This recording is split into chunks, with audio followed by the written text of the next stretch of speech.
जो बहुत चिड़चिड़ा हो जाए, बहुत अपशब्द कहना, बहुत ताने देना, बहुत गाली देना, बहुत आड़ा टेढ़ा कहना, जरा जरा सी बात में बिखर जाना, क्रोध आ जाए।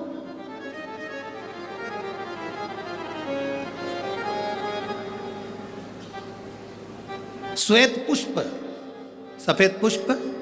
बेलपत्री के साथ जब देवाधिदेव महादेव के ऊपर समर्पित करा जाता है,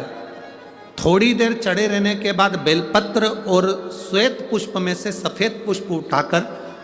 बेलपत्री के वृक्ष के नीचे समर्पित कर दिया जाता है, जो शिवलिंग पे चढ़ाया गया, और उसका एक श्वेत पुष्प उठाकर शिव का चढ़ा हुआ बेलपत्री के वृक्ष के नीचे समर्पित कर दिया जाता है। वहाँ की मिट्टी को उठाकर अपने घर के द्वार का स्पर्श करा दिया जाता है, तो क्रोध करने वाला व्यक्ति, चिड़चिड़ करने वाला व्यक्ति कुंदकेश्वर महादेव का नाम लेकर जब वो रज लगाई जाती है, मिट्टी लगाई जाती है, तो वो धीरे धीरे क्रोध करना बंद कर देता है।